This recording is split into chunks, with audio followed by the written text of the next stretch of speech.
আসছে আলাদা বাসা নিতে। আমি আমার বাবার বাসায় থেকে যে আলাদা ফ্যাসিলিটিগুলো পাই, দামি গাড়িতে চড়ি, দামি জামা কাপড় পরি, ভালো ভালো খাবার খাই, আমি যদি তোমার সঙ্গে আলাদা বাসা নিই এই সব কিছু আমাকে হারাতে হবে। আর তোমার যে ইনকাম, তুমি আলাদা বাসা নিলে জীবনে আমাকে আরাম আয়েসে রাখতে পারবা। অতএব আমার বাবার বাসা ছেড়ে তুমি অন্য কোনো জায়গায় যাওয়ার কথা চিন্তা ভুলেও মাথায় আনবা। ঘর জামাই আসো, ঘর জামাই মতো থাকো। মানে ভালোবাসা তোমাকে বিয়ে করলাম, ভাবছিলাম একটু সুখে শান্তিতে থাকবো। এখন তো তোমাকে বিয়ে করে মনে হচ্ছে আমি জেলখানায় বন্দী হয়ে গেছি, নিজের ইচ্ছা মতো স্বাধীনতা মতো কিছুই করতে পারি না। জেলখানা মনে হলে জেলখানা, কিন্তু আমি যেভাবে চাই, আমার বাবা যেভাবে চাই, এর বাইরে নড়চড় যদি কোনো কিছু হয়, তুমি যদি উল্টাপাল্টা কিছু করো, তাহলে তোমার সঙ্গে আমি সংসার করবো না। Mind it.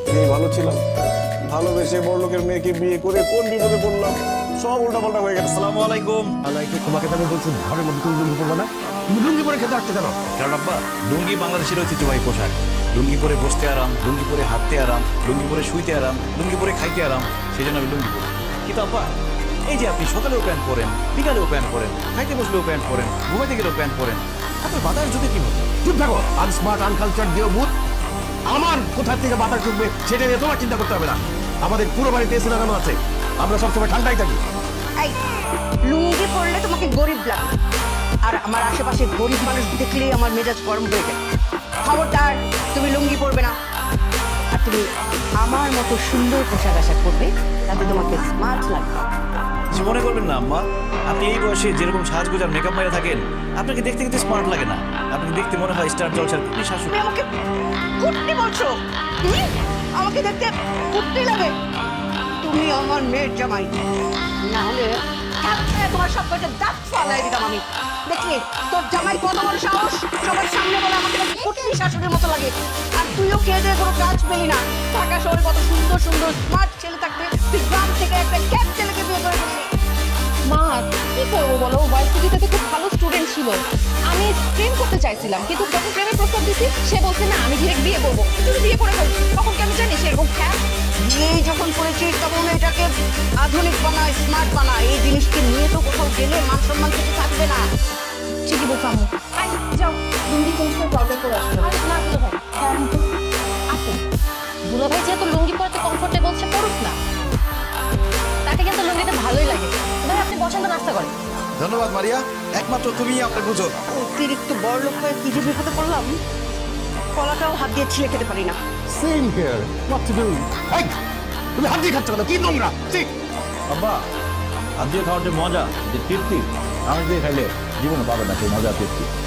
বিশ্বাস না হলে আপনি হাত দিয়ে খেয়ে দেখেন, এমন মজা পাবেন জীবনের চামচ দেখা যাবেন না, হাতের আঙুল সহ এটা খাই ফেলবেন। হ্যাঁ, অসম্ভব, আমরা জীবনেও হাত দিয়ে খেতে পারবো না।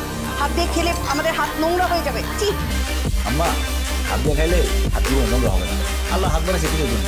খাওয়ার জন্য, কাজ করার জন্য কিনা। যাই হোক, আপনারা খাইলে খান, না খেলে নাই। আমি সারা জীবন হাত দিয়ে খাই আসছি, হাত দিয়ে খাবো। তুমি হাত দিয়ে খাবার না, তুমি চামচ দিয়ে খাও। আমি চামচ দিয়ে খাইতে পারি না, আমি হাত দিয়ে খাবো। তুমি যদি হাত দিয়ে খাও তাহলে তুমি এখানে বসে খাইতে পারবা, তুমি দূরে গিয়ে খাও। যাও আপু, দুলাভাই হাত দিয়ে খেতে চাচ্ছে, খাক না। তোর যদি অনেক বেশি সমস্যা হয় তুই দুলাভাইয়ের দিক তাকাইস না, তাহলেই তো হয়। আমি নাস্তাই করবো না। এই বুয়া, বুয়া চা দিয়ে যা। এ মা, হাত দিয়ে কলা ধরছে। এটা কোনো চা হলো? ঠান্ডা চা, কোনো স্বাদ গন্ধ কিছুই নেই, মনে হচ্ছে পানসে একটা শরবতের মতো কিছু। এই তোকে কি বেতন দেয়া হয় না? ঠিক মতো চাটাও বানাতে পারিস না। আর যদি কখনো এরকম ঠান্ডা চা দিস, এই চাটা তোর মুখে ছুঁড়ে মারবো বলে দিলাম। লাঠি মেরে বাসা থেকে বের করে দিব। যাদব কোথাকার, তোকে সামনে থেকে যা। সকাল সকাল মেজাজটাই খারাপ হয়ে গেল। নাস্তা খাবো না। এই আমাদের তাড়াতাড়ি নাস্তা খাও, তোমাকে নিয়ে আমি বাইরে যাবো, কাজ আছে। না, তোমাকে যে কালকে চেকটা দিছি সেই চেকটা বের করে রাখো। কাণ্ডটা দেখছো? ডিউটি ফাঁকি দিয়া ঘুমাইতেছে। এখন যদি এই গেট দিয়া চোখ ডাকাত দুইটা আমাদের বাড়ির সব কিছু চুরি করে নিয়ে যায়, কি অবস্থাটা হবে?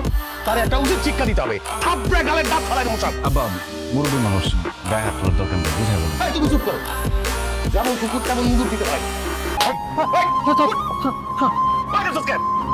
স্যার, কালকে হারারের ডিউটি দিছি তো, শরীরও ভালো না, এই জন্য চোখটা একটু লাগে গেছিল। শরীর ভালো না তাইলে চাকরি ছাইড়া দিয়া বাড়িতে গিয়ে ঘুমা। এইখানে বসে ঘুমাস কেন? হ্যাঁ, তুই এখানে বসে ঘুমাবি আর তোরে আমি টাকা দিব, বেতন দিব, এটা তো হইতে পারে না। এই যা, তোর চাকরি করা লাগবে না, তুই বাড়িতে যা। আমার চাকরি থেকে বাদ দিন না স্যার, তাহলে তো না খাই মরুন। স্যার, আমার মেয়েটা বিবাহ উপযুক্ত হয়েছে, কদিন পরে বিয়ে দিতে হইব। এখন যদি চাকরি না থাকে তাহলে তো বিপদ হয়ে যাবো। আমি কথা দিতেছি স্যার, এখন থেকে আমি ঠিকঠাক মতো ডিউটি পালন করুন, আমি আর ঘুমাবো না। আব্বা, দেলোয়ার চাচা যেহেতু এত করে বলতেছে, এবারের মতো তাকে মাফ করে দেন। তার চাকরিটা চলে গেলে বউ বাচ্চা নিয়ে খুব বিপদে পড়ে যাবে। ঠিক আছে, মাফ করে দিলাম, কিন্তু তোর এই মাসের বেতন কাটা। কি কথা স্যার? চুপ! একটা কথা কইলে লাথি মেরে বের করে দেবো। এই, কান ধরে বল, জীবনে আর কোনোদিন ডিউটিতে বাকি দিব না, ডিউটির সময় ঘুমাবো না। ধর কান ধর। আব্বা কি ধরনের কথা বলেন? দেলোয়ার চাচা একজন মুরব্বী মানুষ, উনি কেন কান ধরে বস করবে? আরে কিসের মুরব্বী? দারুণ আবার মুরব্বী হয় নাকি? এই, কানে ধর, কাঁধে ধরে বল, ঠিক মতো ডিউটি করবি, নাইলে কিন্তু চাকরি থেকে বাইর করে দেবো। স্যার, এই যে কানে ধরলাম, এখন থেকে ঠিকঠাক মতো ডিউটি পালন করুন, তারপর আমার চাকরি থেকে বাইর করে দিন না স্যার। কথাটা যেন মনে থাকে।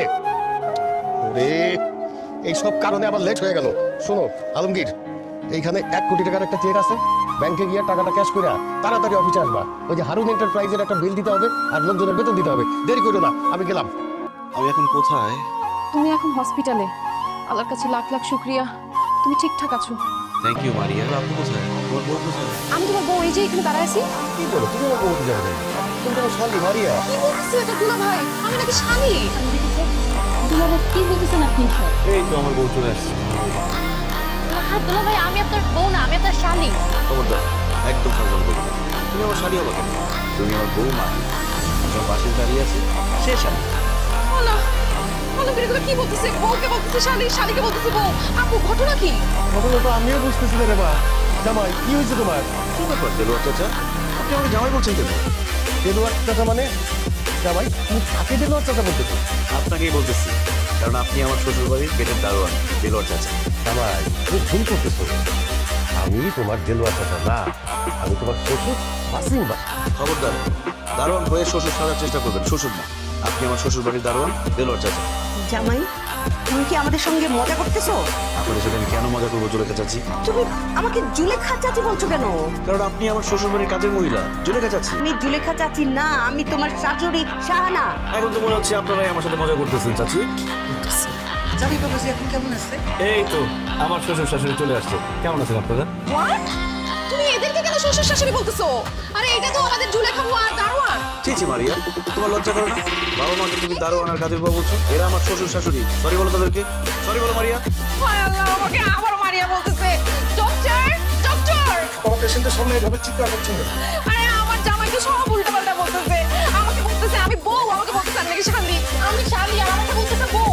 আমি শ্বশুর, আমাকে বলতেছে বাড়ির দারোয়ান। আমি শাশুড়ি, আমাকে মনে করছে বাড়ির কাজের বুয়া। আর এই যে আমাদের বাসায় কাজের বুয়ার দারোয়ান, এদেরকে বলতেছে শ্বশুর শাশুড়ি। ডক্টর সাহেব, কেন সে এগুলো বলতেছে? আমি যা সন্দেহ করেছিলাম তাই হয়েছে। কি সন্দেহ করছেন আপনি? অ্যাক্সিডেন্ট করে ওনার মাথা আঘাত পেয়ে স্মৃতিশক্তি অর্ধেক চলে, সেজন্য তিনি আপনাদেরকে চিনতে পারলেও পুরোপুরি চিনতে পারছেন। শ্বশুর শাশুড়িকে মনে করছে দারোয়ান আর কাজের লোক, আর কাজের লোক আর দারোয়ানকে মনে করছে শ্বশুর শাশুড়ি। হায় আল্লাহ, ডাক্তার সাহেব আপনি কিন্তু কি বলতেছেন? আলমগীর, আমার 1 কোটি টাকা কই? তুমি যে ব্যাংক থেকে টাকা তুলছো, সে মেসেজ তোমার কাছে চলে আসছে। টাকা? এটা আবার কি দেলোয়ার চাচা? বলে কি? আলমগীর, তুমি টাকা ওই দিকে, আমি তোমার শ্বশুর আর সে তোমার শাশুড়ি। আমি তোমার শাশুড়ি, আমি তোমার বউ, আমি তোমার বউ। দুলা ভাই, আমি আপনার শালি। এই খবরদার, আপনারা ওনাকে জোর করে কাউকে চেনাতে যান না। এতে ওনার ব্রেনে চাপ পড়তে পারে, এটা বিপরীত হতে পারে। উনি হয়তো স্মৃতিশক্তি পুরো হারিয়ে ফেলতে পারেন। আপনারা যদি ওনার পুরোপুরি স্মৃতিশক্তি নিয়ে আসতে চান, তাহলে আপনাকে যেহেতু বউ ভাবছে, আপনি বউ হয়েছে। আর আপনাকে যেহেতু শালি ভাবছে, আপনি শালি হয়েছে। আর আপনারা যারা শ্বশুর শাশুড়ি, আপনারা আজকে থেকে দারোয়ান আর কাজের বুয়া হয়েছে। আর কাজের বুয়া আর দারোয়ান আপনারা আজকে থেকে ওনার শ্বশুর শাশুড়ি হয়েছে।